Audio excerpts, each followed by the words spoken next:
ya. Maka semua perkara yang menunjukkan penyimpangan terhadap takdir, yaitu mengakibatkan atau berefek menunjukkan keraguan terhadap kemampuan Allah Subhanahu wa taala, ya. Ya, berefek pada keraguan terhadap kemampuan Allah Subhanahu wa taala. Nah, pada kesempatan kali ini ya, kita akan menjelaskan tentang kelompok-kelompok yang menyimpang ya, yang menyimpang dalam masalah takdir. Dalam masalah takdir. Di antaranya yang pertama ya, ya adalah golongan Yahudi ya. Yahudi dalam perjanjian lama yang termaktub sekarang dalam Bible ya. Tentunya kita yakini bahwasanya perjanjian lama telah banyak mengalami perubahan ya. Allah Subhanahu wa taala berfirman, "Wa nasu hadzum ma dzukiru bih." Banyak yang mereka lupakan. Kata Allah, mereka lupa banyak hal ya. Kemudian juga Allah menyebutkan mimma kuntum tukhfuna ya. Itu ada yang mereka sembunyikan. Ada yang tidak semuanya mereka tampilkan, ada yang mereka sembunyikan ya. Jadi ada yang mereka lupakan, ada yang mereka sembunyikan, ada yang mereka karang sendiri. Seperti firman Allah Subhanahu wa taala, "Fawailul lil ladzina yaktubuna al-kitaba bi aydihim tsumma yaquluna hadza min indillahi liyashtaruhu bihi tsamanan qalila. Fawailul lahum mimma katabat aydihim wa ilahum mimma yaksibun." Di antara penyimpangan mereka terhadap Taurat, mereka karang sendiri. Mereka karang sendiri ya. Demikian juga apa namanya? Mereka juga ya terkadang menafsirkan dengan yang tidak sesuai ya, ya. Yuharrifunal kalima amma wadhihi. Mereka merubah tafsir dari yang seharusnya. Jadi saya ulangi, penyimpangan Yahudi sebelumnya, penyimpangan Yahudi terhadap Taurat ada 4 sisi. Ya, yang pertama adalah banyak yang dilupakan, banyak ayat yang mereka lupa. Wa nasu hadzam mimma dzukiru bih. Banyak ayat yang mereka lupa. Karena mereka enggak ada yang hafal apa? Taurat. Jadi banyak yang lupa. Yang kedua, tukhfuna, mereka sembunyikan. Ada yang mereka sembunyikan. Seperti mereka pernah di hadapan Nabi berusaha menyembunyikan ayat rajam. Sembunyikan. Kemudian yang ketiga adalah ayat-ayat mereka karang sendiri. Yang mereka karang sendiri. Allah sebutkan dalam Al-Quran. Fawailul ladzina yaktubuna al-kitaba bi aydihim. Celaka orang-orang yang menulis Alkitab dengan tangan mereka. Tsumma yaquluna hadza min indillah. Kemudian kata mereka ini dari Allah. Fawailul lahum mimma katabat aydihim. Celaka atas apa yang mereka catat, yang mereka tuliskan.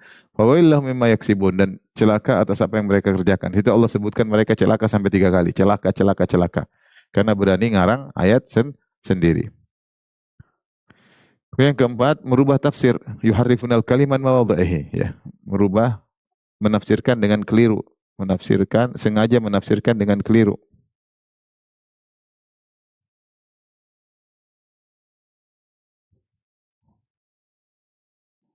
Ayat-ayat dengan tafsiran yang salah.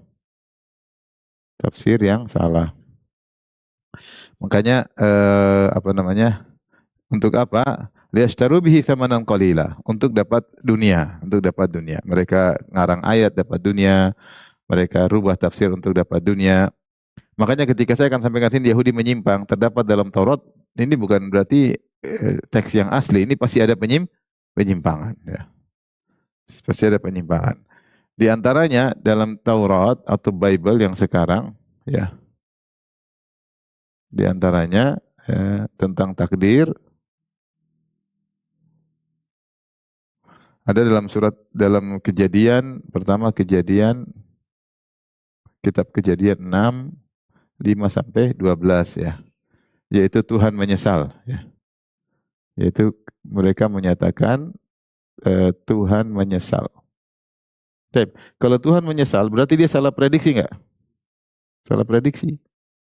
Kalau Tuhan menyesal, berarti tidak sesuai yang dia persangkakan, tidak sesuai yang dia planningkan. Berarti tidak sempurna. Makanya saya bilang tadi, siapa yang tidak beriman kepada takdir sebagaimana konsepnya agama Islam, maka dia pasti mencoreng ke maha kuasa siapa? Allah. Karena di antara bentuk maha kuasa, sebelum Allah menciptakan, Allah planningkan dulu. Allah catat, kemudian ketika Allah eksekusi, persis seperti yang Allah rencanakan. Tidak ada perubahan sama sekali. Rufi'atil aklam wa jaffatis suhuf. Bahwasanya pena sudah diangkat dan lembaran sudah kering. Nah, kalau ada pernyataan Allah menyesal, berarti menunjukkan tidak sesuai dengan yang Allah prediksi. Seperti dalam Kejadian 6, 5-12 dikatakan ketika dilihat Tuhan bahwa kejahatan manusia besar di bumi dan bahwa segala kecenderungan hatinya selalu membuahkan kejahatan semata-mata. Dia ternyata manusia jahat, selalu condong kepada hawa nafsunya. Maka menyesallah Tuhan. Tuhan menyesal bahwa ia telah menjadikan manusia di bumi. Dia menyesal cipta manusia di bumi. Dan hal itu memilukan hatinya. Berfirmanlah Tuhan, aku akan menghapuskan manusia yang telah kuciptakan itu dari muka bumi, baik manusia maupun hewan dan binatang-binatang melata dan burung-burung di udara, sebab aku menyesal, aku telah menjadikan mereka. Sini Tuhan menyesal ciptakan manusia. Allah menyesal ciptakan manusia. Ternyata nakal-nakal manusia. Nah, tentunya adapun dalam Al-Quran tidak, memang Nabi Adam Allah ciptakan di surga dan Allah sudah bilang sama malaikat Allah akan turunkan Nabi Adam di bumi, prosesnya dengan dia melanggar. Ini semua sudah ditakdirkan oleh Allah sesuai dengan planning Allah Subhanahu wa taala. Tapi dalam konteks Yahudi Allah menyesal. Salam telah. Seperti juga dalam Samuel ya. Samuel 1:15-11. Di situ dikatakan aku menyesal karena aku telah menjadikan Saul raja. Sebab ia telah berbalik daripada aku dan tidak melaksanakan firman-Ku. Maka sakit hatilah Samuel dan ia berseru kepada Tuhan semalam-malaman. Ya. Jadi Allah di zaman Nabi Samuel disebutkan Allah mengangkat raja namanya Saul ya. Ternyata Allah menyesal menjadikan Saul sebagai raja karena ternyata Saul berubah, tidak beriman. Kalau dalam istilah Islam Taulut, Saul ini apa? Taulut, dan Allah puji. Taulut luar biasa bagaimana Inna Allah ba'atha lakum ba'atha Tauluta malika. Tauluta malika. Allah jadikan Taulut sebagai raja. Itu zaman Nabi Samuel. Tapi di sini intinya Allah menyesal. Sama juga dalam Samuel 2, 24, 14 sampai 16 intinya ketika malaikat mengajungkan tangannya ke Yerusalem untuk memusnahkannya, maka menyesallah Tuhan karena malapetaka itu. Lalu ia berfirman kepada malaikat yang mendatangkan kemusnahan kepada bangsa itu, cukup, turunkan sekarang tanganmu. Jadi Allah marah, Allah kirim malaikat untuk basmi manusia. Ya. Dikasih penyakit sampai banyak mati di antara Bani Israel. Sampai disebut 70.000 orang mati. Ketika malaikat angkat tangan untuk musnahkan, jadi Allah kirim malaikat untuk musnahkan apa? Bikin penyakit orang Bani Israel, bahkan mereka mati puluhan ribu. Ketika malaikat ingin matikan mereka lebih banyak lagi, maka Allah bilang tahan, Allah menyesal. Jadi ketika menyesal menunjukkan bahwasanya Allah ketika mengeksekusi tidak sesuai dengan planning, dan ini tentu celaan terhadap Allah Subhanahu wa taala. Ini adalah Yahudi. Ada kita tidak mendapati nas jelas dalam Injil, tapi orang Nasrani juga meyakini Bible. Orang yakini juga meyakini apa? Bible. Jadi kalau kita bilang dalam Taurat salah versi mereka, maka kesalahan itu juga akan diyakini oleh orang-orang apa? Nasara. Tapi berikutnya di antara kesalahan adalah ahli filsafat.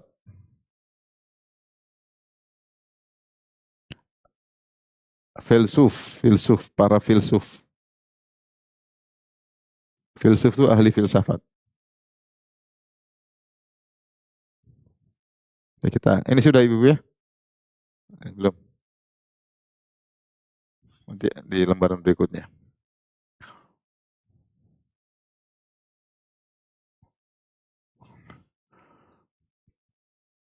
Baik, yang kedua tadi filsuf. Para filsuf. Para filsuf ada dua.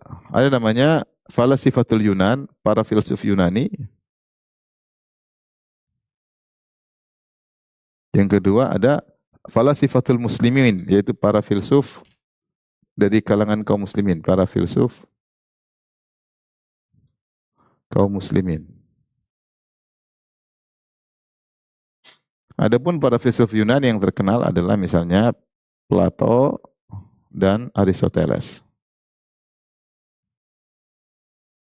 Ini terkenal, Plato dan Aristoteles. Para filsuf muslimin yang mereka mengambil ilmu dari Plato dan Aristoteles, di antara terkenal Al-Farabi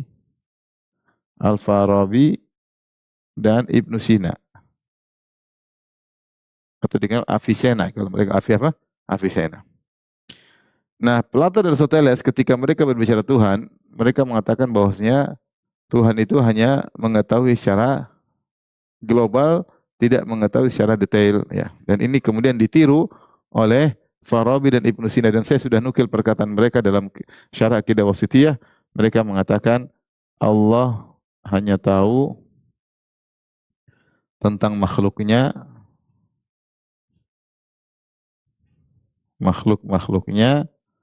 dengan ilmu global. Ilmu global atau mereka sebut dengan al-ilmu al-kulli, namun tidak tahu secara detail.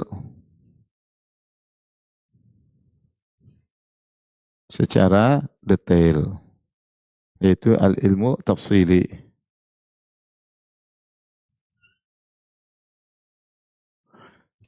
Dan ini bertentangan dengan takdir. Jadi kata mereka, gampangannya, Allah hanya tahu ilmu kulli, maksudnya begini. Maksudnya ilmu kulli misalnya al-ilmu al-kulli atau ilmu global, yaitu Allah hanya tahu secara kaidah, yaitu Allah hanya tahu secara kaidah. Tapi tidak tahu secara detail, hanya tahu secara kaidah.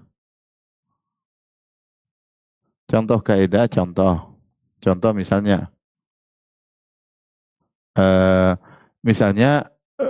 sapi makan rumput misalnya. Sapi itu makanannya apa? Rumput. Sapi makan rumput karena dia adalah herbivora. Allah tahu ini. Seperti ini Allah tahu. Terus misalnya anak muncul setelah bapak. Ada nggak anak muncul sebelum bapak? Anak muncul setelah apa, bapak misalnya. Ya. Misalnya anak adalah hasil pernikahan lelaki dan wanita misalnya. Ini namanya ilmu global. Anak adalah hasil nikah lelaki dan wanita. Jadi ini disebut ilmu global. Tetapi sapinya yang mana, rumput yang mana Allah nggak tahu. Allah hanya tahu kaidah. Paham? Kaidah atau aturan. Anak muncul setelah bapak. Secara urutan anak bapak dulu baru apa. Kemudian secara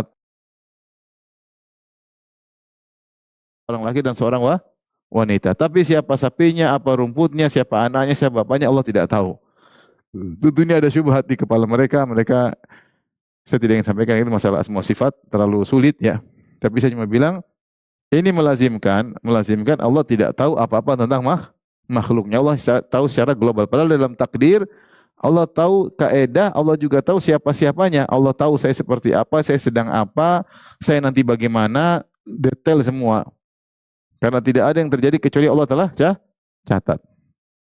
Dari sini mereka mengatakan, ulama membantah, berarti sapi lebih pintar daripada Allah. Kenapa? Karena Allah hanya tahu kaidah sapi makan rumput. Tetapi Allah tidak tahu sapinya seperti yang mana, rumputnya yang mana. Adapun sapi sendiri tahu rumput yang mana dia makan. Sapi tahu enggak rumput yang dia makan? Sapi tahu enggak rumput yang dia makan? Tahu, makanya dia makan kan? Ini rumput jelek, rumput bagus, dia pilih rumput bagus. Sehingga ilmu sapi lebih tinggi daripada ilmu Allah. Mereka mengatakan ini karena ada syubhat masalah pemikiran. Sampai mengantarkan bahwasanya Allah tidak tahu secara terperinci. Padahal Allah berfirman, "Wa ma tasqutu min waraqatin illa ya'lamuha." Tidak ada satu daun pun yang jatuh kecuali Allah tahu. Kata Allah, "Wasirru qaulakum aw jaharu bih, innahu alimun bidzatis sudur." Kau bicara terang-terang atau kau sembunyikan, Allah tahu isi hati kalian. Allah tahu gerak-gerik kita secara detail, jika gerakan dada pun Allah tahu. Innahu alimun bidzatis sudur. Allah mengatakan, Ya'lamu kha'inatal ayun wa ma tukhfi sudur. Allah mengetahui pengkhianatan lirikan mata dan apa yang disembunyikan oleh dada. Semua Allah tahu. Wa ma min dabbatin fil ardi illa Allah rizquha wa ya'lamu mustaqarra mustaudaha. Tidak ada satu hewan melata pun kecuali Allah tahu rezekinya, Allah tahu di mana sarangnya, Allah tahu di mana dia cari makan. Allah tahu semua. Ini kata mereka Allah cuma tahu kaidah. Sapi makan rumput. Ya. Manusia itu begini, cuma nggak tahu secara cuma ilmu global. Dan inilah kemudian gara-gara inilah Al-Ghazali mengkafirkan Ibnu Sina. Karena kelaziman dari Allah hanya tahu ilmu global, berarti makhluk lebih pintar daripada Allah. Karena ada yang Allah tidak tahu, saya tahu. Allah hanya tahu bahwasanya bahwasanya anak adalah hasil pernikahan dari suami dan istri. Tapi anaknya siapa, suaminya siapa, istrinya siapa, Allah enggak tahu. Kenapa mereka begitu? Ada syubhat. Tapi saya tidak mau sampaikan.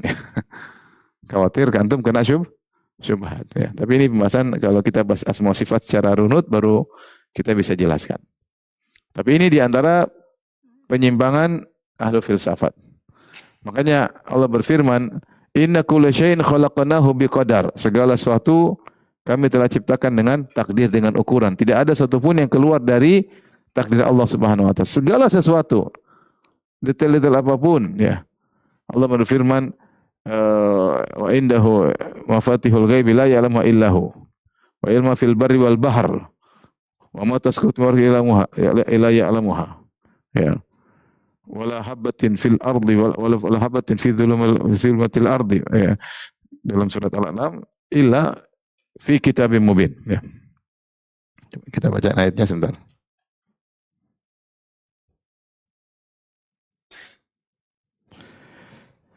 Dalam surat, coba kita buka surat Al-An'am ayat 59, ya. Quran surat Al-An'am 59. Saya bacakan, wa indahu mafatihul ghaibi la ya'lamuha illahu. Di sisi Allah ada ilmu-ilmu gaib yang tidak ada yang tahu kecuali Allah. Ya'lamu fil barri wal bahr. Allah mengetahui seluruh yang di daratan dan seluruh yang di lautan. Secara terperinci Allah tahu semuanya. Wa ma tasqutu min waraqatin illa ya'lamuha. Tidak ada daun yang jatuh yang sedang jatuh kecuali Allah tahu. Wala habatin fi dhulumatil ard. Tidak ada satu biji pun yang tenggelam dalam tanah. Wala ratbin wala yabisin illa fi kitabim mubin. Tidak ada sesuatu yang basah, tidak ada sesuatu yang kering kecuali fi kitabim mubin. Illa fi kitabim mubin. Kecuali semuanya telah tercatat di Lauhil Mahfuz.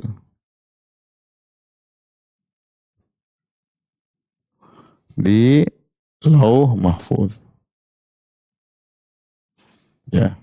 Semuanya, saya ulangi, wa indahu mafatihul ghaibi la ya'lamuha illahu. Wa ya'lamu ma fil barri wal bahr. Allah tahu semua yang di daratan dan lautan. Wa ma tasqutu min waraqatin illa ya'lamuha. Contohnya, tidak ada daun yang jatuh kecuali Allah tahu. Dalam saat ini ada berapa daun jatuh? Mungkin banyak, ribuan jutaan daun sedang jatuh sekarang. Allah tahu masing-masing daun tersebut. Wala habatin fi dhulumatil ard. Tidak ada biji yang ditanam dalam bumi. Orang tanam, petani tanam biji, Allah tahu. Wala ratbin wala yabisin. Tidak ada sesuatu yang basah, tidak ada sesuatu yang kering illa fi kitabim mubin, kecuali sudah tercatat di Lauhil Mahfuz. Maka pernyataan Ibnu Sina bahwasanya Allah hanya tahu secara global adalah kekufuran. Itu diantara salah satu sebab kenapa Al-Ghazali mengkafirkan Ibnu Sina. Ada 3 sebab, diantaranya satunya ini, Allah hanya tahu ilmu global. Diantaranya Allah hanya membangkitkan ruh tanpa jasad. Diantaranya dia mengatakan alam itu azali bersama Allah. Taib, pahami Ibu?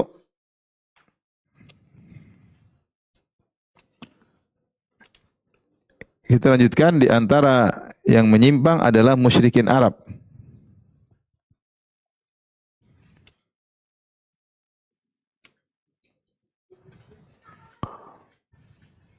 Tapi kita lanjutkan.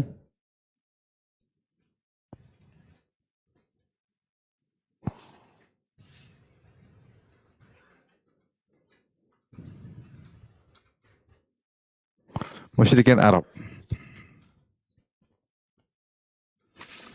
Musyrikin Arab, mereka menjadikan takdir, meyakini takdir, tapi menjadikan takdir sebagai argumentasi untuk menyimpang,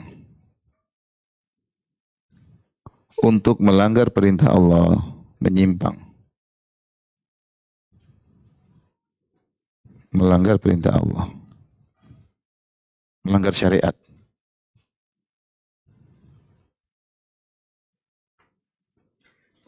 Contoh dalam surat Al-An'am, Quran surat Al-An'am ayat 148. Saya bacakan. Sayaqulul ladzina asyraku law syaa Allahu ma asyrakna. Berkata orang-orang musyrikin, kalau Allah berkehendak kami tidak akan syirik. Kata mereka, law syaa Allahu ma asyrakna. Kalau Allah berkehendak kami tidak syirik.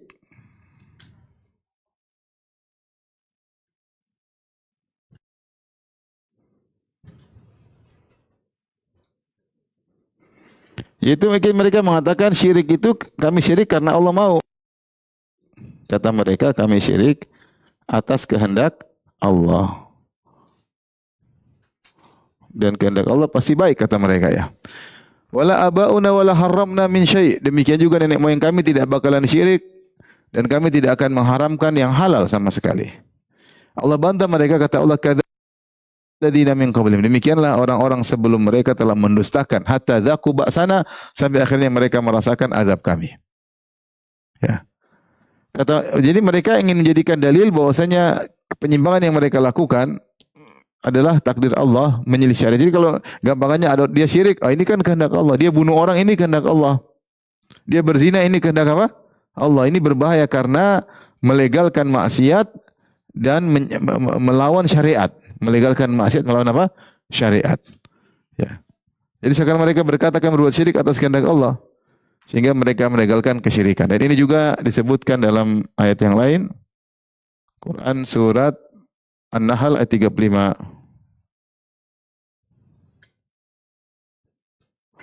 Saya bacakan, kata Allah Subhanahu wa taala, "Wa qala alladziina asyraku law syaa'a Allahu ma abadna min dunihi min syai'." Berkata orang-orang musyrik, kalau Allah berkehendak, maka kami tidak akan menyembah selain Allah. Nahnu wala abauna, dan nenek moyang kami pun tidak akan menyembah selain Allah. Wala haramna min dunihi min syai', kami tidak mengharamkan apapun yang Allah halalkan. Kadzalika fa'ala alladziina min qablihim. Demikianlah perbuatan orang sebelum mereka. Fahal ala rusuli illal balagul mubin. Demikianlah tidak ada kewajiban bagi para rasul kecuali hanya menyampaikan dengan jelas. Ya sudah, mereka disuruh beriman, mereka ngeyel, kata mereka, kami syirik pun atas kehendak siapa? Allah. Dan ini kekufuran, kenapa? Perhatikan, melazimkan pertama melegalkan keharaman. Melegalkan keharaman atau kesyirikan dengan alasan takdir. Yang kedua, membatalkan atau membatalkan syariat, menonfungsikan syariat.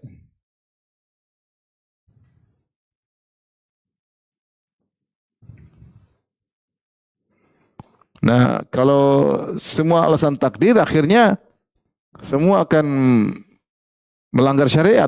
Kita begini karena takdir Allah, kita zina takdir Allah, kita rampok karena takdir Allah, kita korupsi karena takdir Allah, kita syirik karena takdir Allah, durhaka sama orang tua takdir Allah. Ini enggak boleh. Sudah kita jelaskan, untuk takdir jika digunakan dalil untuk melegalkan keharaman, maka ini hukumnya haram. Tapi kalau maksudnya adalah untuk bertobat, menyesal, maka ini boleh. Seorang ya sudah qadar Allah, saya salah kemarin, menyesal. Sehingga ini sudah takdir Allah, sudah ini. Kemudian dalam rangka untuk penyesalan tobat, maka boleh seorang berdalil dengan takdir. Sebagaimana Adam alaihissalam mengalahkan debatnya Nabi Musa alaihissalam. Kata Adam, atalumuni, wahai Musa, kau ingin mencela aku pada perkara yang sudah Allah takdirkan. 50.000 tahun sebelum menciptakan langit dan bumi. Ini sudah takdir, saya akan makan buah yang dilarang, kemudian turun ke atas muka bumi, sudah takdir ya. Tapi bukan Nabi Adam melegalkan hal tersebut. Makanya ketika dia makan buah tersebut, dia menyesal, bahkan dia berdoa, Rabbana dzalamna anfusana wa illam taghfir lana wa tarhamna lanakunanna minal khasirin. Ketika dia makan itu, dia tahu dia bersalah, maka dia minta ampun dan Allah hukum dia. Dia tidak bilang, ya Allah kan kau sudah rencana saya turun di atas muka bumi, saya pasti makan dong. Enggak. Tapi dia tetap mengakui kesalahannya. Ketika Nabi Musa mendebati, dia ini sudah bertobat. Ini yang kemudian Adam alaihissalam membela diri, mengatakan, kau mencela saya wahai cucuku, sementara kau mencela aku dengan kejadian yang sudah Allah takdirkan Saya akan makan dari buah tersebut dan saya akan turun. Jadi kita katakan berdalil dengan takdir, kalau untuk maksiat tidak boleh, apalagi untuk membatalkan syariat, menonfungsikan syariat, untuk melegalkan maksiat, maka ini tidak boleh. Tapi kalau untuk taubat boleh. Ini musyrikin Arab. Sudah Bibi paham? Jadi kita kembali ulangi, berdalil dengan takdir.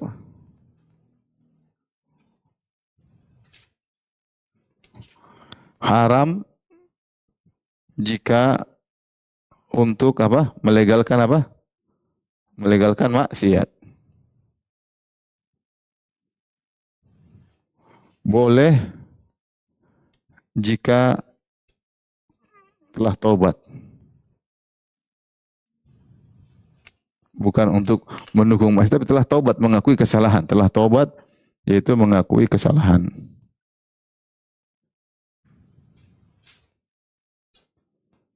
Mengakui kesalahan.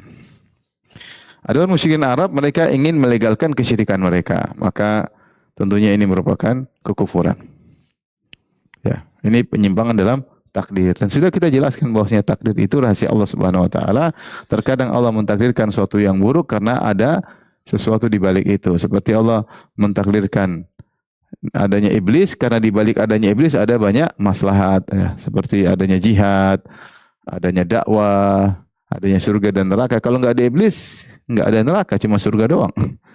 Kalau nggak ada iblis, nggak ada jihad. Kalau nggak ada iblis, nggak ada dakwah. Kalau nggak ada iblis, semua baik-baik. Padahal Allah yang menciptakan bumi sebagai darul ibtila, sebagai tempat untuk apa? Ujian. Kalau ujian harus ada iblis. Kalau nggak ada iblis, selesai cerita. Nggak ada. Maka ini rahasia Allah Subhanahu wa taala. Ini yang ketiga. Sekarang yang keempat, Ibu. Sudah belum?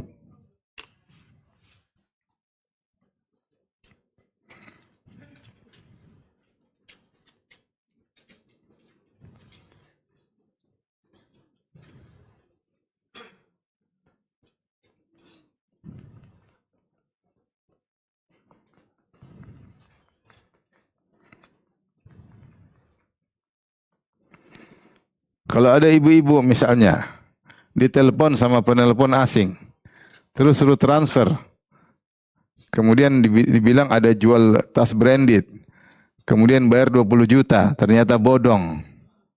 Terus suaminya marah-marah, kamu itu makanya cek-cek dulu. Terus sang istri bilang, qadarullah. Benar atau salah ibu-ibu? Nah, coba dulu. Ada kasus nih, seorang wanita dibohongin, dia masuk aplikasi-aplikasi, dilihat ada harga tas branded biasanya 40 juta, ternyata jual 20 misalnya. Terus dia masing-masing proses, ternyata barangnya tidak ada. Saya lapor sama suaminya, nangis ya. Terus suami bilang, kamu nih kenapa? Saya bilang, qadarullah. Boleh tidak?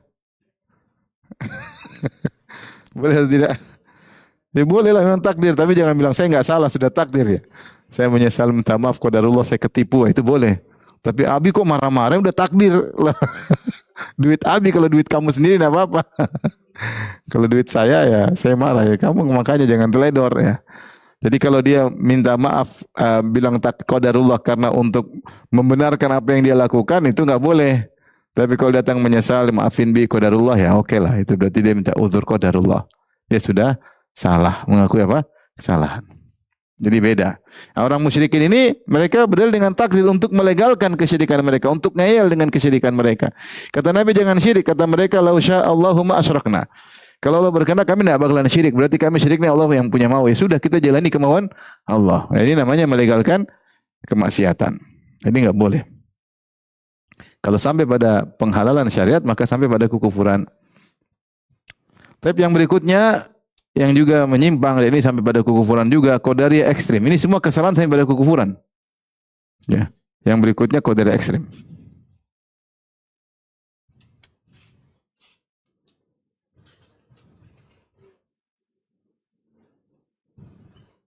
Yaitu gulat al-qadariyah. Qadariyah ada dua, ada yang gulat, ada yang tidak gulat ya. Jadi qadariyah, nanti mungkin kita bahas secara khusus, saya singgung lagi di sini. Qadariyah ada dua, yang ekstrim yang tidak ekstrim.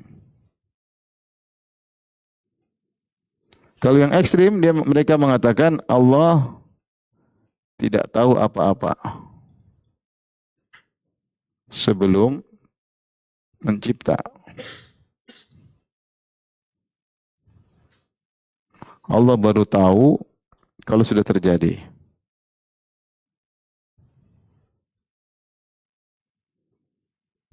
Kata mereka, al-amru unuf. Unuf. Al-amru unuf.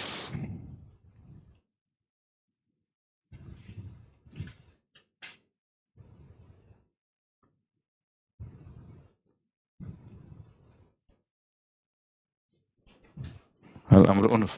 Itu perkara baru. Jadi Allah ciptakan nanti ada begini, oh Allah di luar. Allah nggak tahu sama sekali. Allah hanya tugasnya menciptakan. Setelah itu Allah lihat. Begini, ternyata begini, Allah tidak tahu. Kalau yang tidak ekstrim, mereka mengatakan Allah tahu semua. Semua apa yang terjadi. Hanya saja manusia Allah ciptakan, manusia adalah makhluk, sementara perbuatannya bukan makhluk.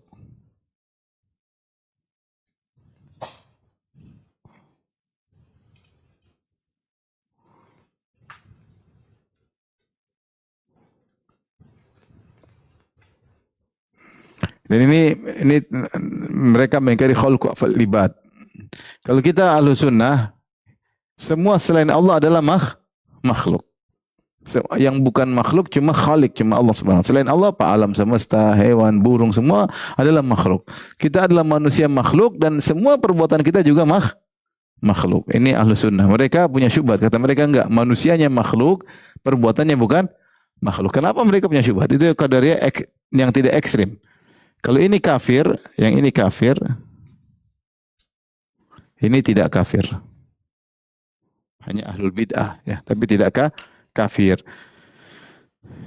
Karena mereka masih menetapkan Allah mengetahui segala sesuatu. Hanya saja tidak semua ciptaan Allah Subhanahu wa taala. Tapi qadariyah ekstrim ini yang pernah kita singgung, yaitu Ma'bad al-Juhani yang dia hidup di zaman Ibnu Umar dari Basrah. Ya, dia mengatakan Allah hanya baru tahu setelah terjadi. Ya.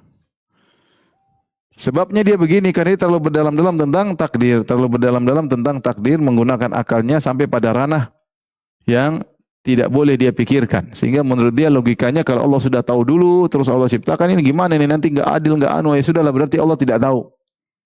Supaya kita bilang Allah adil, berarti Allah tidak tahu apa yang terjadi. Kalau Allah sudah tahu, kayaknya nggak adil. Jadi dia masuk pada ranah yang di luar nggak boleh. Dia memikirkan sesuatu yang tidak boleh.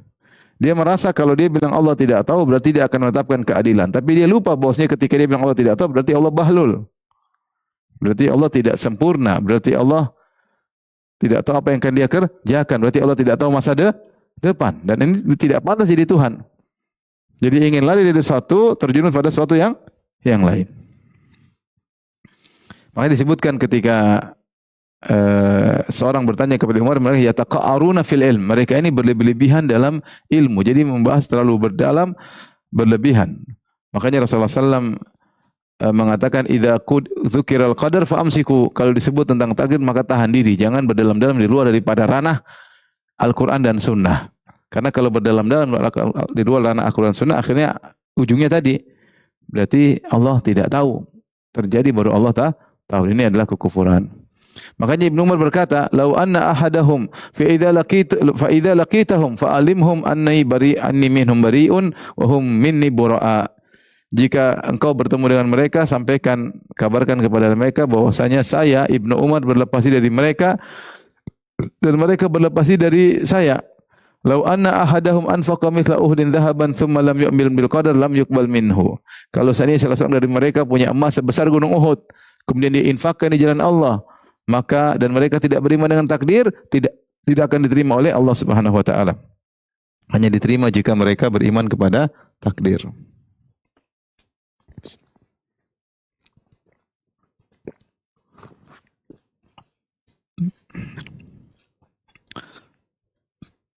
Ini namanya Qadariyah ekstrim.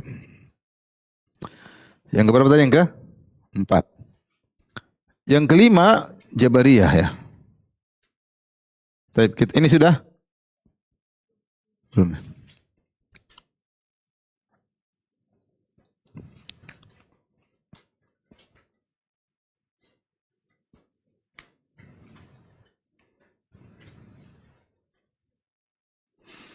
Contoh Qadariyah tidak ekstrim, sederhana. Seperti ada yang menganalogikan manusia seperti makhluk, manusia seperti murid, Allah seperti guru. Kata dia, si guru tahu tentang murid-murid. Si guru tahu nanti kasih ujian, dia tahu si murid ini yang juara 1, yang ini juara 2, yang ini tinggal kelas, karena dia tahu kemampuan mereka. Terus ketika ujian ternyata benar. Ini seakan-akan contoh yang benar, tapi ini salah. Karena berarti apa perbuatan murid-murid tidak ada urusan dari guru. Guru hanya sekedar mengetahui. Padahal dalam konsep kita takdir semua yang eksekusi siapa? Allah. Cuma kita nggak tahu eksekusinya bagaimana, nasib kita bagaimana, nggak ada yang tahu, itu rahasia Allah. Ya.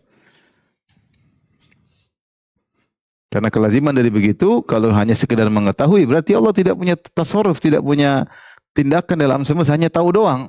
Itu apa faedahnya? Tuhan tidak demikian. Tuhan itu dia yang mengatur, dia yang ngurusin, dia yang menentukan, dia yang semuanya. Jadi sebenarnya kita kalau nggak tunduk sama dalil, kita akan kejebak. Kita harus tunduk aja, udah aturannya begini, percaya aja. Kenapa begini itu urusan la yus'alu amma yaf'alu. Jangan tanya Allah, Allah tidak ditanya. Terlalu tinggi, kita nggak tahu. Tapi semua ini yang atur siapa? Allah. Dan kita punya berhak milih, kita punya kekuatan, kita bisa menentukan. Ada yang tidak bisa kita tentukan, ada yang bisa kita pilih. Type yang kelima, lanjutkan.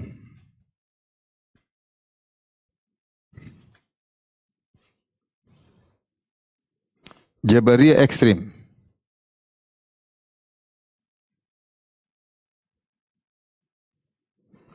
Jabariyah ada dua.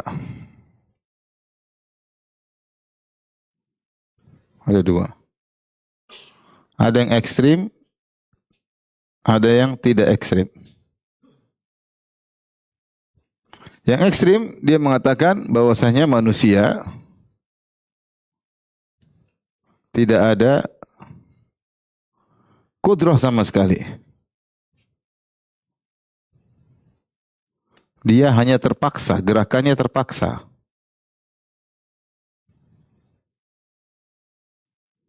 Ibarat buluh diterbangkan angin.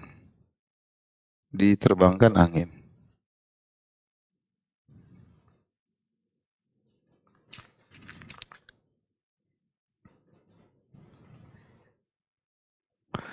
Ibarat guru bulu diterbangkan angin. Sehingga melazimkan semua yang terjadi adalah benar. Adalah baik.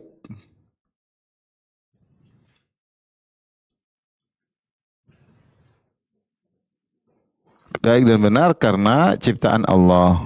Karena ciptaan dan kehendak Allah. Nah, mereka yang dikafirkan, kenapa dikafirkan? Ini sama seperti kaum musyrikin tadi. Karena akhirnya mengakibatkan non-fungsi syariat. Non-fungsi syariat. Menonfungsikan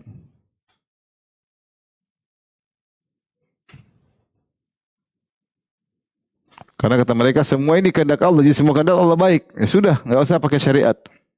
Maka dan ini adalah kufur, maka mereka kufur. Kenapa kufur? Karena menjadikan syariat tidak berlaku. Syariat tidak berlaku. Seperti tadi kaum musyrikin Arab. Musyrikin Arab mereka ngomong secara khusus spesifik tentang syirik dan pengharaman yang halal. Kalau ini semuanya, semua yang kita lakukan ini semua kehendak Allah. Tunduk aja. Kamu kalau pengen minum khamar, minum aja. Karena kamu minum khamar pun takdir Allah. Jangan lawan takdir, pasrah aja katanya. Jadi repot. Jangan lawan takdir, pasrah aja. Kalau lagi pengen minum khamar, minum aja ya. Jangan lawan takdir. Jangan lawan takdir.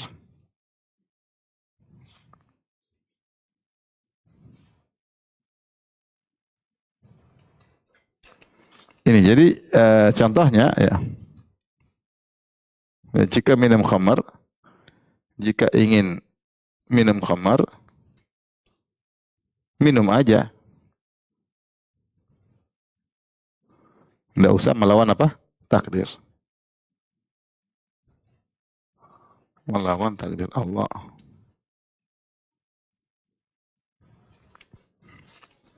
Saya baca pertanyaan Ibnu Taimiyah.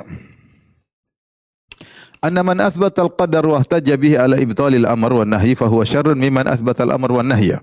Siapa yang menetapkan takdir kemudian berdalil berargumentasi dengan takdir tersebut untuk membatalkan menonfungsikan syariat, perintah dan larangan, fa huwa syarrun mimman athbata al-amr wan nahyi wa lam yuthbitil qadar. Maka ini lebih buruk daripada orang yang tetap menetapkan syariat dan menolak takdir. Seperti Qadariyah non ekstrim. Qadariyah non ekstrim itu mereka menolak takdir, kata mereka perbuatan manusia tidak Allah ciptakan, tapi mereka mengagungkan syariat, halal haram tetap berlaku. Kali ini sebaliknya, mereka bilang semua takdir Allah, tapi mereka menjadikan syariat tidak berfungsi, bahkan menolak. Hadza muttafaqun alaihi bainal muslimin. Ini perkara yang disepakati oleh kaum muslimin wa ghairihim min ahlil milal bal baina jami'il khalqi. Ya, dan ini disepakati oleh kaum muslim, bahkan seluruh penganut agama menyetujui ini, ya. Bosnya orang yang menolak syariat tidak benar, ya. Fa inna man ihtajja bil qadar. Sungguhnya siapa yang berdalil dengan takdir, walam yufarriq bainal ma'mur wal mahdzur, sehingga dengan takdir mereka tidak membedakan antara yang diperintahkan dan dilarang. Wal mu'min wal kuffar, tidak membedakan antara kaum mukmin dan orang kafir. Wa ahli ta'ah wal ma'siyah, pelaku ketaatan, pelaku maksiat tidak ada bedanya. Lam yu'min bi ahadin minar rusul. Maka berarti konsekuensinya tidak beriman kepada seorang pun daripada Rasul. Karena Rasul semuanya menyampaikan syariat, ada halal haram. Ada yang diperintah, ada yang dilarang. Kalau disamain semua ini enggak benar, sama. Wala bisyai'in minal kutub, dan orang yang menolak atau membatalkan, menonfungsikan syariat, hakikatnya dia telah menolak seluruh kitab-kitab suci. Karena seluruh kitab suci menyeru kepada syariat. Wa kana indahu Adam wa iblis sawa, dan menurut dia seharusnya iblis dan Adam sama saja, sama-sama menjalankan takdir Allah. Wa Nuh wa qaumu sawa, Nuh dan kaumnya sama-sama pasrah dengan takdir Allah, tidak ada bedanya. Wa Musa Firaun sawa, Musa dan Firaun sama saja. Wasabiqul awwalun kuffar Makkah sawa, dan sabiqul awwalun muhajirin ansar dan kaum orang-orang Mekah sama saja. Ya. Makinlah kekufuran yang nyata. Karena kelaziman dari menyatakan kita ini enggak bisa berbuat apa, seperti buluh yang berterbangan di udara, berarti semuanya taat. Iblis sedang taat, Adam juga sedang taat, Abu Jahal juga taat karena sedang berjalan di tiup angin. Jangan dilawan. Ini kekufuran.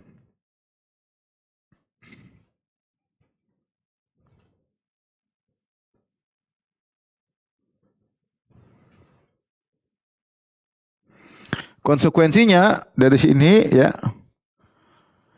berarti manusia terpaksa sehingga tidak berdosa. Manusia terpaksa tidak berdosa. Konsekuensi berikutnya, ya dampaknya, perhatikan dampaknya.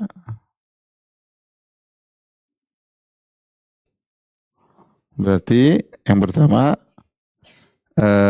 manusia terpaksa tidak berdosa. Tidak dosa. Karena semuanya terpaksa. Tidak ada beda antara maksiat dan ketaatan. Justru semua maksiat adalah ketaatan. Karena semua maksiat atas takdir Allah. Ya. Kalau gitu syariat tidak perlu, syariat dibuang. Karena syariat itu memerintah, ngapain perintah manusia yang manusia tidak bisa kerjakan?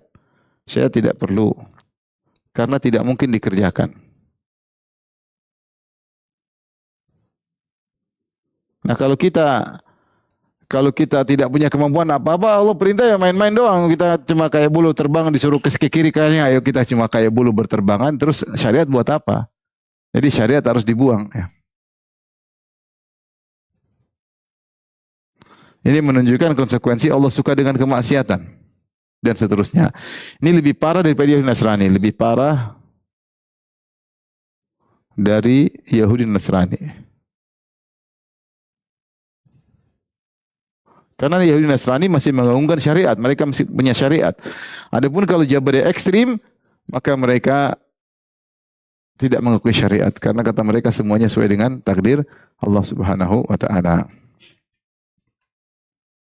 Adapun yang non ekstrim mereka tidak sampai membatalkan syariat. Non ekstrim itu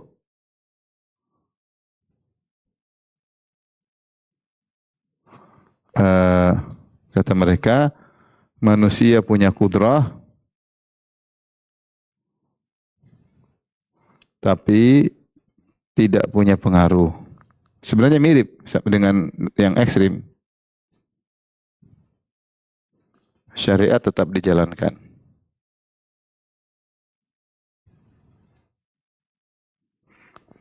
Sehingga yang non ekstrim tidak kafir, ini tidak kafir. Beda dengan cabai ekstrim maka kafir. Yang ekstrim itu kafir. Yang non ekstrim tidak kafir. Ini bedanya. Kenapa mereka kafir? Karena mereka membuang syariat. Membuang syariat. Paham ibu-ibu? Paham tidak? Atau pusing? Pusing udah takdir. Tapi kalau gitu kita lanjutkan. Sudah?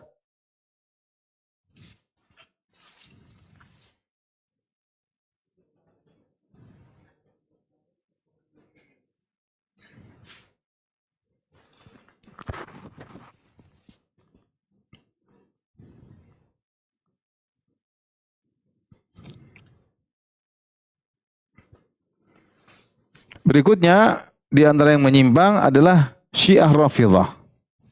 Yang keberapa? Yang ke-6.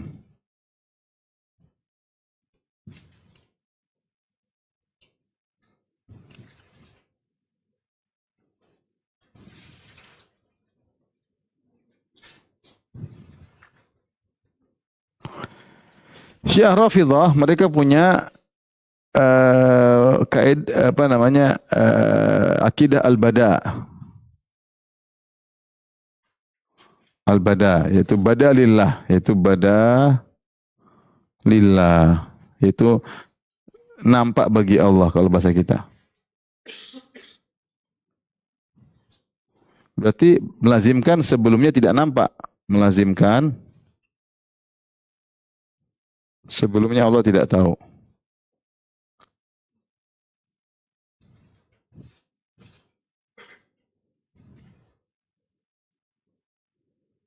Atau tidak nampak bagi Allah.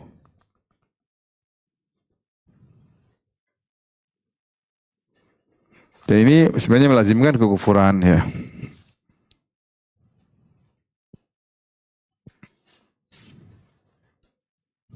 Badalillah. Badalillah. Baik. Bagaimana ini? Keyakinan mereka Rafidhah, mereka meyakini bahwasanya imam mereka yang 12 meyakini ilmu gaib, tahu ilmu gaib. Jadi mereka mengangkat derajat para imam yang 12 lebih afdal daripada para rasul. Kalau kita baca dalam misalnya kitab Al-Kafil Kulaini, sifat imam begini, di antara sifat-sifat para imam, mereka mengetahui ilmu gaib. Padahal Nabi SAW tidak tahu ilmu gaib. Hanya sebagian yang Allah kasih tahu. Kata mereka para imam tahu ilmu gaib, tahu masa depan. Kemudian kata mereka imam tersebut terkadang menyampaikan akan terjadi begini, menyampaikan terjadi tentang masa depan.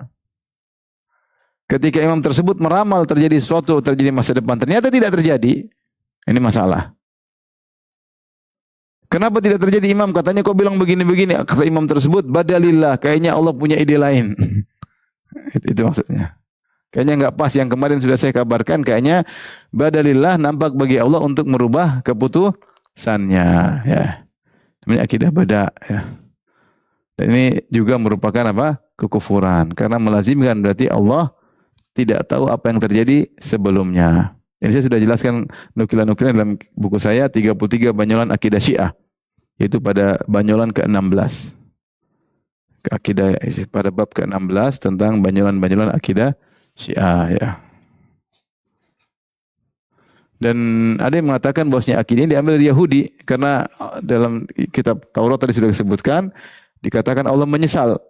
Allah menyesal berarti kayaknya berubah nih, enggak begini enggak pas. Allah menyesal. Tadi disebutkan Allah menyesal dalam 3 tempat. Dan ini mirip dengan bada, kayaknya enggak pas, Allah nyesal rubah keputusan. Rubah keputusan. Maka ini adalah akidah Syiah Rafidhah yang mengatakan akidatul badalillah. Tampaknya Allah rubah keputusannya.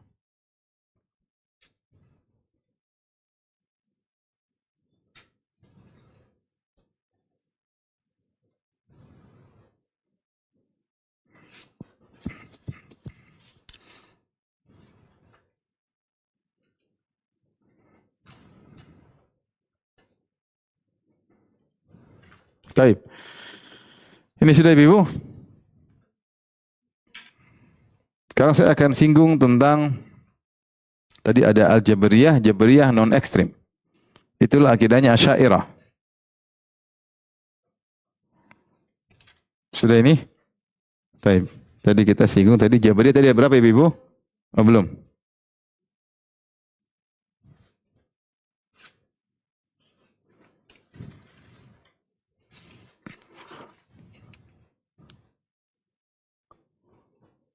Baik. Tadi kita bilang Jabariyah ada berapa tadi? Ada dua. Yang pertama yang ekstrim. Ekstrimnya kafir. Yang kedua non ekstrim.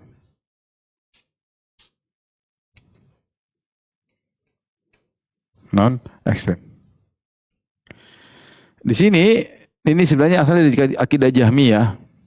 Hanya saja Jahm bin Safwan tidak membatalkan syariat ya. Itu secara logika manusia sama seperti bulu. Seperti bulu yang berterbangan ya. Hakikatnya sama seperti hakikatnya mirip ya. Saya bacakan. Jadi mereka mengatakan seperti akidahnya di antara contoh adalah Al-Kasbul Al-Asy'ari.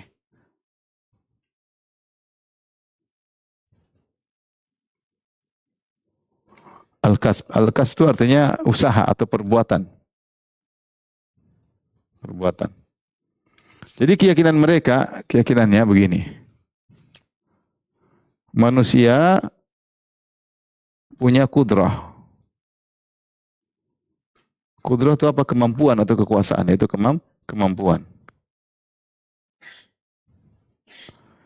Tetapi kudrahnya, sifatnya adalah hadisah, baru, karena dia makhluk,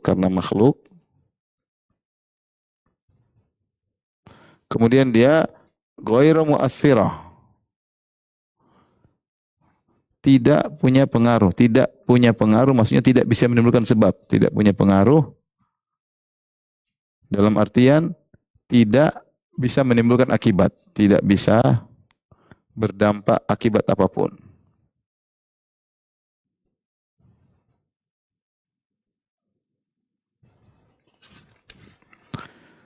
Ini manusia punya kudrah,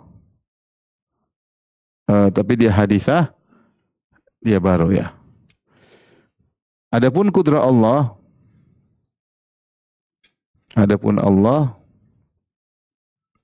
kan? Kudrahnya azaliyah. Kudrahnya azali dan satu-satunya kudrah yang bisa menimbulkan, yang berdampak. Mereka mengatakan hal ini disebabkan karena mereka menafsirkan ada sebab dia mereka menafsirkan la ilaha illallah dengan la qadira ilal ikhtiyar, la qadira alal ikhtiyar. Sehingga ketika mereka mengatakan demikian, mereka mengatakan siapa yang mengatakan bahwa si manusia punya kudrah yang bisa punya pengaruh juga, maka dia musyrik. Karena menganggap ada yang bisa berpengaruh selain kudrahnya Allah. Dari sini kesimpulan, jika manusia punya kudrah yang berdampak,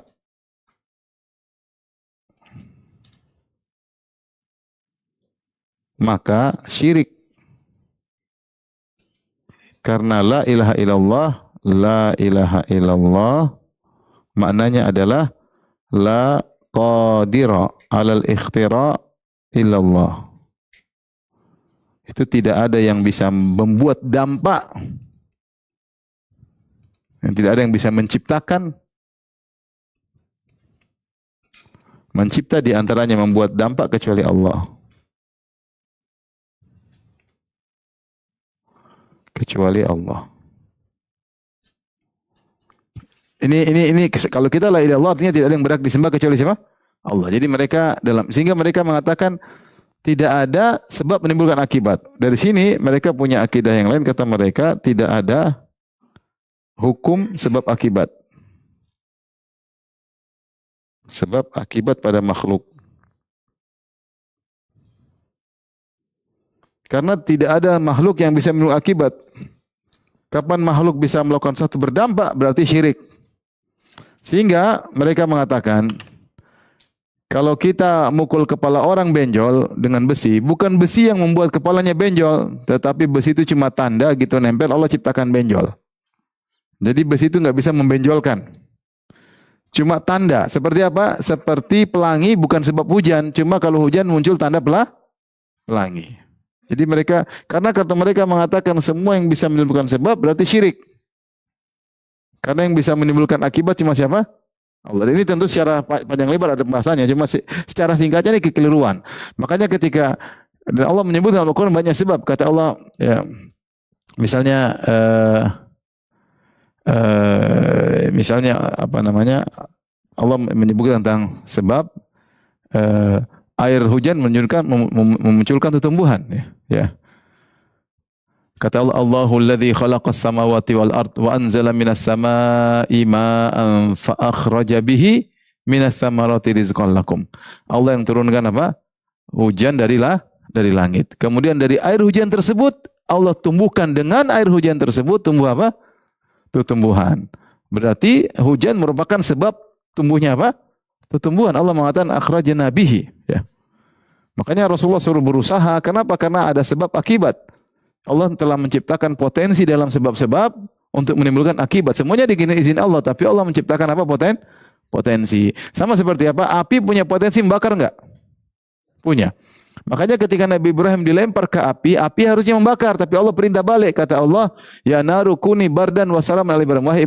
Wahai api, jadilah dingin. Seandainya Allah tidak perintah api bakar atau tidak? Bakar. Yang membakar api, Allah dengan letakkan potensi bakar pada api. Jadi kata mereka makanan tidak bisa mengenyangkan, air minum tidak bisa menghilangkan rasa haus, tidak ada yang menimbulkan apa? Akibat. Maka akidah ini sempat ditertawakan oleh mereka sendiri. Oleh karena namanya Al-Juwaini. Al-Juwaini salah seorang tokoh Asy'ariyah yang kemudian dia dalam kitabnya Risalah Nizamiyah dia membantah, ya, bagi orang-orang yang menolak sebab akibat, ya. Beliau mengatakan, saya bacakan.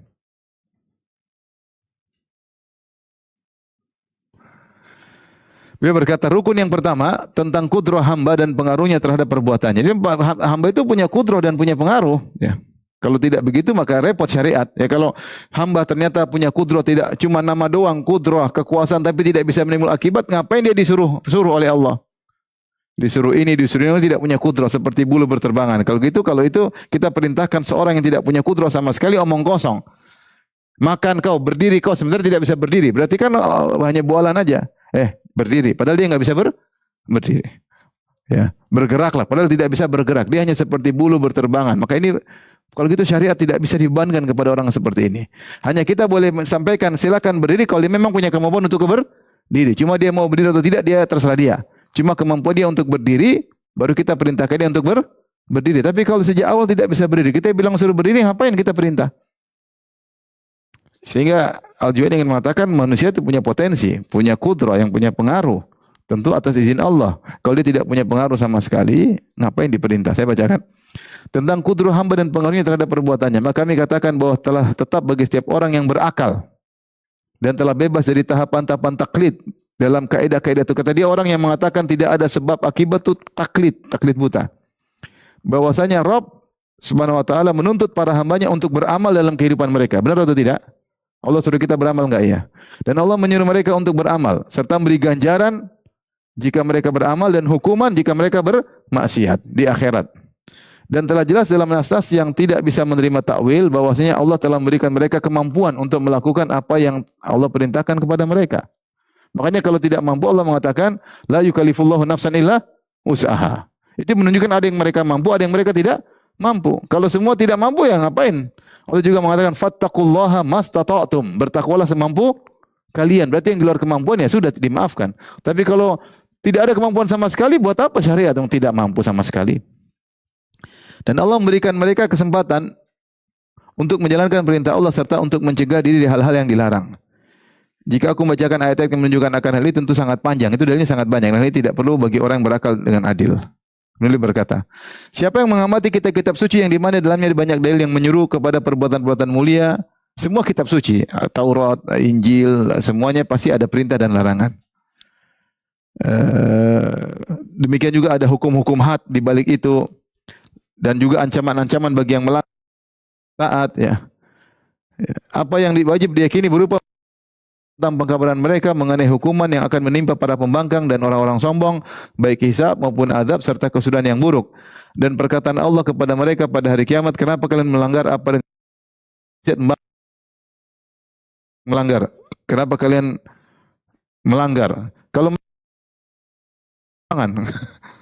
mereka bisa bantah Allah, ya gimana kami tidak melanggar? Kami hanyalah seperti bulu berterbangan, tidak punya kemampuan. Tapi padahal kata Allah, li'alla yakuna linnasi Allah hujjah. Para rasul diutus supaya manusia tidak punya hujjah pada hari kiamat kelak ya. Sehingga beliau terakhir berkata, saya bacakan kesimpulan. Faman ahata bidzalika kullihi. Siapa yang mengerti ini semua, bahwasanya Allah turunkan syariat, memerintah. Tidak Allah perintah karena kau punya kemampuan, cuma kau taat atau tidak. Manusia bukan seperti bulu berterbangan di udara yang tidak punya kemampuan sama sekali. Siapa yang tahu ini semua? Summa staraba fi anna af'alal ibad waqi'atun al hasbi isarihim. Kemudian dia masih ragu bahwasanya perbuatan hamba itu sesuai dengan kemauan mereka dan sesuai dengan dampak yang mereka lakukan. Waqtiyarihim dan pilihan mereka, waqtidarihim dan kemampuan mereka, fahuwa musabun fi aqli. Orang yang masih mengingkari ini akalnya terganggu, kata Al-Juwaini. Au mustaqirun ala taqlidi. Mungkin akalnya tidak terganggu tapi ngayal dalam taklid. Musammimun ala jahli, tetap bertahan dalam kebodohannya. Fa fil masiri ila annahu la athar li qudratil abdi fi qat'u talabati syara'i wa takdzibi bima ja'a bil mursal. Siapa yang mengatakan manusia tidak punya kemampuan, maka sebenarnya dia telah membatalkan syariat. Syariat percuma kalau gitu. Dan mendustakan apa yang Rasulullah perintahkan. Para rasul perintahkan. Jadi intinya disebut dengan qadariyah non ekstrim, mereka tidak sampai kafir. Kenapa? Karena mereka masih menetapkan apa? Syariat. Hanya saja mereka mengatakan secara teoritis mereka tidak ada hukum sebab akibat. Tidak ada yang bisa menimbulkan akibat. Semua yang terjadi hanyalah tanda, tanda. Pukul kepala orang itu bukan besi tidak menjulurkan kepala, tapi tanda bakal benjol. Yang bikin benjol siapa? Allah. Adapun besi tidak punya potensi memunculkan kepala. Makan kamu makan tidak mengenyangkan. Orang dibilang gini kan aneh. Makan ini mengenyangkan? Enggak mengenyangkan. Yang mengenyangkan adalah Allah. Terus ini, ya makan besi juga bisa mengenyangkan. Ya, kita makan apa aja kali. Ya Allah bikin ada beda-beda karena potensi berbeda-beda. Kalau enggak apa bedanya kita makan besi sama makan nasi? Kenapa beda? Karena potensi nasi beda dengan potensi besi. Kenapa kita buang potensi tersebut? Potensi tersebut yang taruh juga Allah. Jangan dinafikan. Jadi kalau kita Ahlus Sunnah, nasi potensi kenyang enggak? Potensi kenyang. Potensi tersebut yang ciptakan siapa? Allah. Jangan kita nafikan potensi tadi. Potensi tadi ada. Beda kalau mereka potensi enggak ada. Sudah nasi tidak menyebabkan apa? Kenyang. Ini kata Al-Juwaini, ini musabun fi aqlihi. Akalnya enggak jalan ya. Ini perkataan Asy'ariyah sendiri membantah mereka sendiri.